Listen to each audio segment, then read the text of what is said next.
So good morning guys. तो चलिए start करते हैं आज के यानी कि 22 जनवरी के इंपॉर्टेंट करंट अफेयर्स को।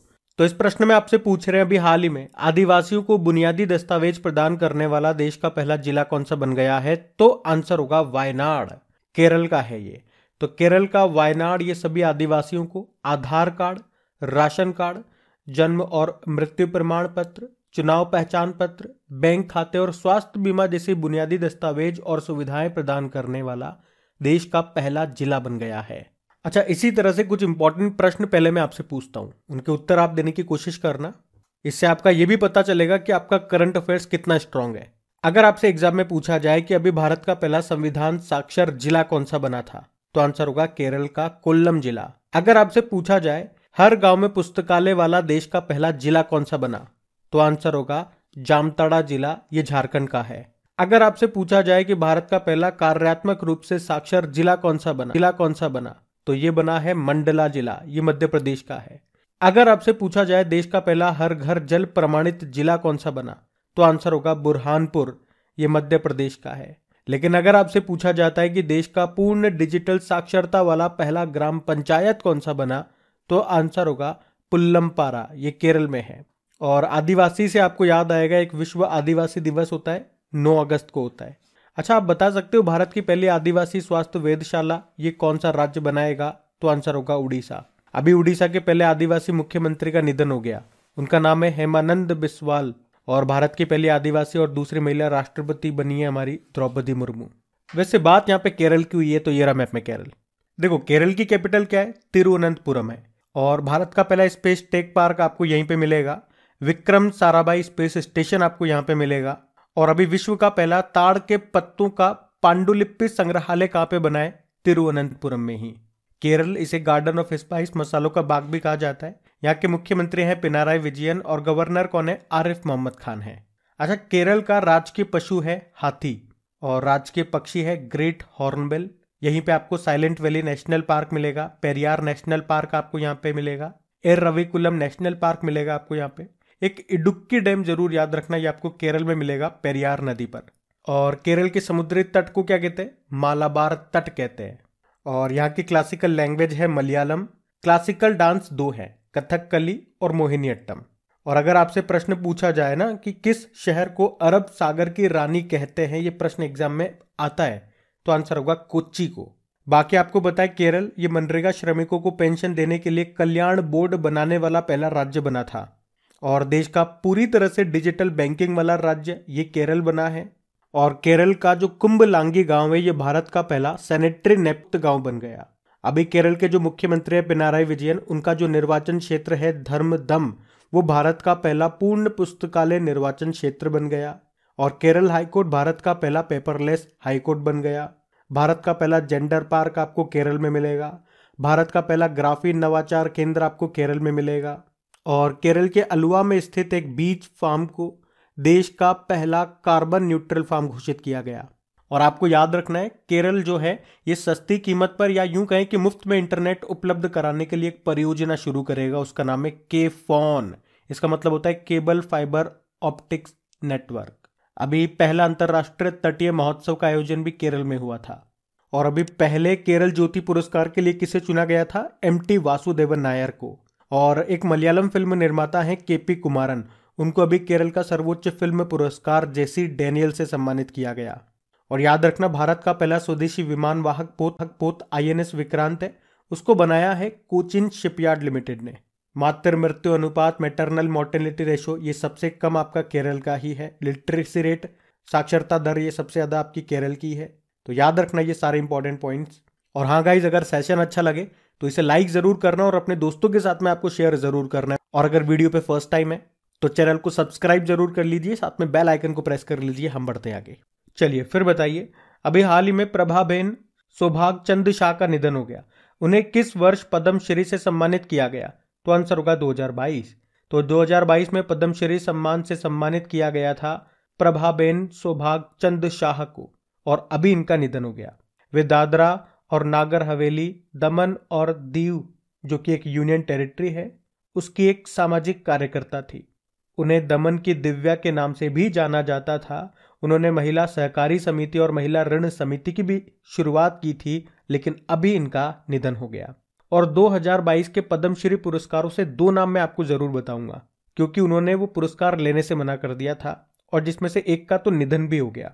वो बंगाली गायिका थी, याद आया आपको? क्या नाम है उनका? संध्या मुखर्जी।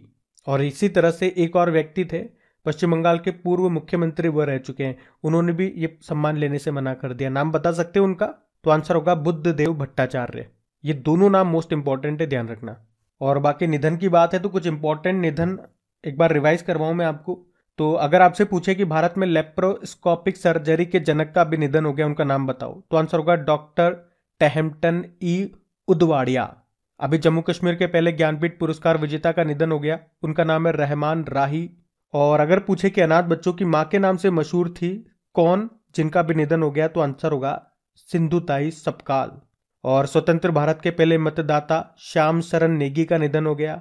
देश के स्टील मैन के नाम से मशहूर थे जमशेद जे ईरानी, उनका निधन हो गया।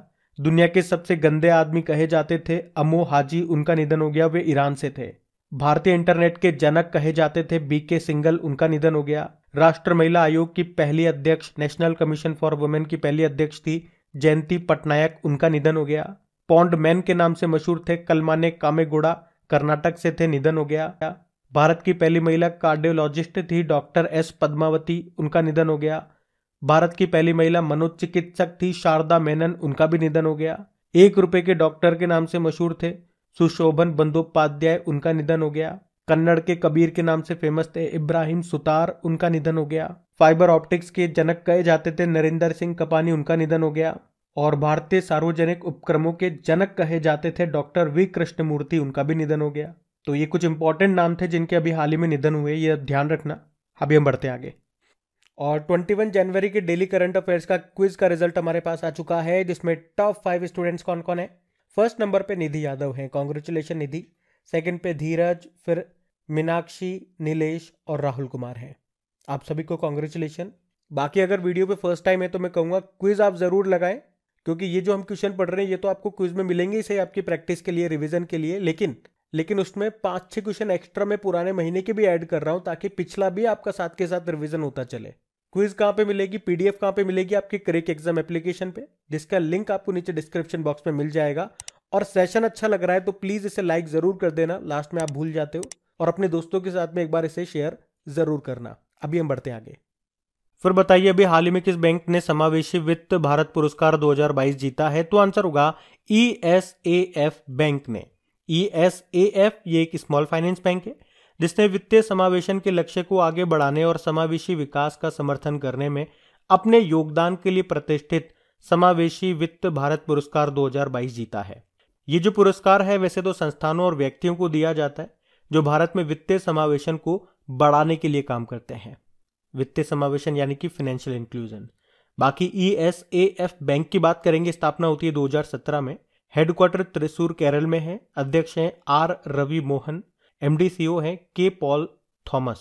अभी तमिलनाडु मर्केंटाइल बैंक ये न्यूज में था क्योंकि वर्ष 2022 के लिए सर्वश्रेष्ठ बैंकों के सर्वेक्षण में बेस्ट स्मॉल बैंक का पुरस्कार जीता था। और नए टैक्स प्लेटफॉर्म पर सूचीबद्ध होने वाला पहला पेमेंट गेटवे बना था federal bank. State bank of India ने अभी उत्सव फिक्स्ड डिपॉजिट नाम से एक योजना शुरू की थी, तो ये न्यूज में थे, ध्यान रखना। बढ़ते हैं आगे। फिर बताइए अभी हाल ही में किसे वर्ष 2022 के सबसे प्रतिष्ठित वैज्ञानिक के रूप में सम्मानित किया गया, तो आंसर होगा R विष्णु प्रसाद। तो अभी R विष्णु प्रसाद को सूचना व प्रसारण मंत्री हैं हमारे अनुराग ठाकुर। उन्होंने नई दिल्ली में वर्ष 2022 के सबसे प्रतिष्ठित वैज्ञानिक सम्मान के तहत इंडियन अचीवर्स अवार्ड से सम्मानित किया। ये जो पुरस्कार है ये संस्कृति, विज्ञान, खेल और नवाचार सहित विभिन्न क्षेत्रों में उत्कृष्ट योगदान के लिए दिया जाता है। तो अभी मिला है R विष्णु प्रसाद को। आप जानते हो 2022 का 32वां बिहारी पुरस्कार ये मिला था डॉक्टर माधव हाड़ा को, उनके कविता संग्रह पचरंग चोला पहर रखी री के लिए। और 31वां बिहारी पुरस्कार मिला था मधु कांकरिया को, हम यहाँ थे उसके लिए। और बॉल्ट्समैन पुरस्कार मिला था दीपक धर को। तो ये नाम भी इंपॉर्टेंट है, ध्यान रखना। बढ़ते हैं आगे। फिर बताइए अभी देश का सबसे गहराई में मेट्रो स्टेशन ये कहां पे बनाया जा रहा है, तो आंसर होगा पुणे में। तो देश का सबसे गहरा भूमिगत मेट्रो स्टेशन ये पुणे महाराष्ट्र में बनाया जा रहा है। तो ये जो पुणे का सिविल कोर्ट इंटरचेंज स्टेशन है, ये 95 फीट की छत के साथ जमीन से 108.59 फीट गहरा होगा। ये सिविल कोर्ट और पिंपरी चिंचवाड़ नगर निगम के बीच के हिस्से को कवर करेगा। मतलब स्टेशन की छत इतनी ऊंची होगी कि प्राकृतिक धूप सिविल कोर्ट स्टेशन के फर्श पर पड़ेगी, और इस तरह की अनूठी विशेषता वाला ये एकमात्र स्टेशन होगा।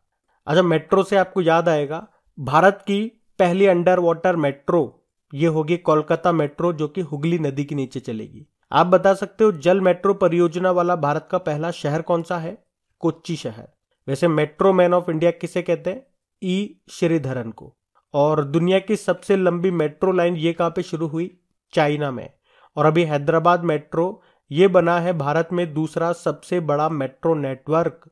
पहला कौन सा था? दिल्ली मेट्रो। और अगर आपसे पूछे कि अपना जैव विविधता रजिस्टर पाने वाला पहला मेट्रो स्टेशन कौन सा बना, तो आंसर होगा कोलकाता। अच्छा, ये बताओ, भारतीय रेलवे ने भारत का पहला स्वदेशी हाइपरलूप विकसित करने के लिए किस आईआईटी के साथ समझौता किया था? आईआईटी मद्रास। हमारे रेलवे मंत्री कौन है? अश्विनी वैष्णव है। पहले थे जॉन मथाई। रेलवे बोर्ड के नए चेयरमैन और सीईओ बन गए हैं कौन? अनिल कुमार लाहोटी। और वैसे रेल मंत्रालय ने किस वर्ष तक कार्बन तटस्थ, कार्बन न्यूट्रल होने का लक्ष्य रखा? 2030 तक। तो ये याद रखना। बढ़ते आगे।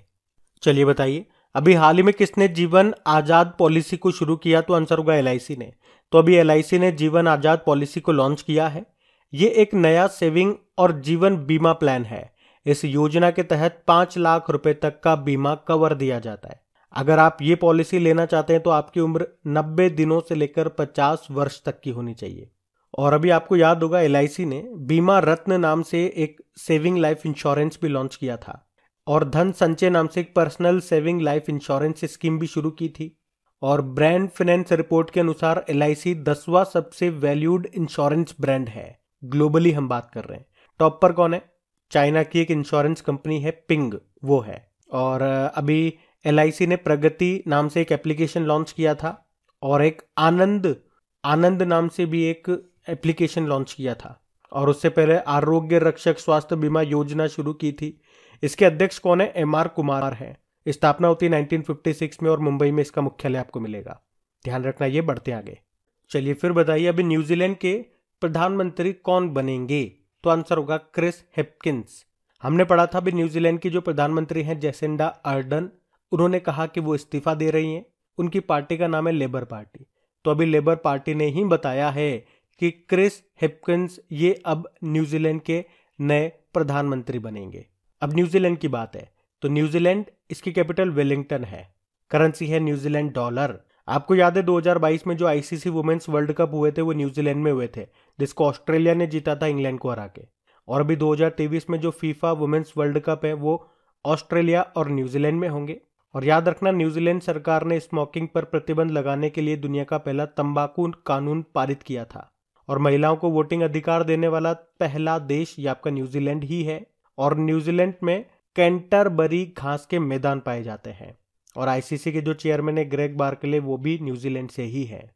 बाकी अभी फिजी के प्रधानमंत्री बने सितविनी राबुका, आयरलैंड के प्रधानमंत्री लियो वरादकर बने, और पेरू की पहली महिला प्रेसिडेंट बनी है डीना बोलुआर्टे।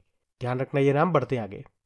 फिर बताइए, अभी हाल ही में Vedanta Cairn oil and gas के नए सीईओ कौन बन गए? तो आंसर होगा निक वॉकर। तो वेदांता समूह की कंपनी है ये केयर्न ऑयल एंड गैस, जिसने अभी निक वॉकर को सीईओ के रूप में नियुक्त किया है। वैसे वेदांता ग्रुप के अध्यक्ष कौन है? अनिल अग्रवाल है। आप जानते हो मोहम्मद तैयब इकराम ये इंटरनेशनल हॉकी फेडरेशन के अध्यक्ष बने थे। मोहम्मद जलूद ये इंटरनेशनल वेटलिफ्टिंग फेडरेशन के अध्यक्ष बने थे। और अभी वर्ल्ड हेल्थ ऑर्गेनाइजेशन ने जेरेमी फरार को चीफ साइंटिस्ट के रूप में नियुक्त किया था। तो इनका नाम भी न्यूज में था, याद रखना। बढ़ते आगे। फिर बताओ, अभी हाल ही में national sports club of India snooker open crown 2023 का खिताब किसने जीता? तो आंसर होगा लक्ष्मण रावत ने। तो अभी स्नूकर प्लेयर हैं लक्ष्मण रावत, इन्होंने अखिल भारतीय स्नूकर ओपन का खिताब जीत लिया है। इसमें इन्होंने किसको हराया? आदित्य मेहता को। अच्छा, अगर मैं आपसे पूछूं कि 2022 के वर्ल्ड स्नूकर चैंपियनशिप का टाइटल किसने जीता था, तो रोनी ओसुल्लिवन ने जीता था। ये इंग्लैंड के स्नूकर प्लेयर हैं, तो ये भी आप जरूर याद रखना। बढ़ते आगे। चलो बताओ, ब्रांड गार्जियनशिप इंडेक्स 2023 में भारतीयों में नंबर 1 और विश्व स्तर पर दूसरे स्थान पर किसे रखा गया? तो आंसर होगा मुकेश अंबानी। तो भारत के अरबपति मुकेश अंबानी को ब्रांड गार्जियनशिप इंडेक्स 2023 में भारतीयों में तो नंबर 1 स्थान पे और विश्व स्तर पर दूसरे स्थान पे रखा गया। तो पहले स्थान पे किसे रखा विश्व स्तर पे? तो अमेरिका की एक कंपनी है एनवीडिया, उसके जो सीईओ हैं जेनसेन हुआंग, वो पहले स्थान पे रखे गए। और दूसरे पे मुकेश अंबानी और तीसरे स्थान पे माइक्रोसॉफ्ट के सीईओ सत्या नडेला को रखा गया। अब आपको बताया हम कल के करंट अफेयर्स का क्विक रिवीजन करेंगे, उसके बाद होमवर्क प्रश्न देखेंगे और इसे एंड करेंगे। कल आपसे पहला प्रश्न पूछा था कि अभी किसने मानवता की सेवा के लिए ISA पुरस्कार जीता? तो आंसर होगा सैंडुक रुइट ने।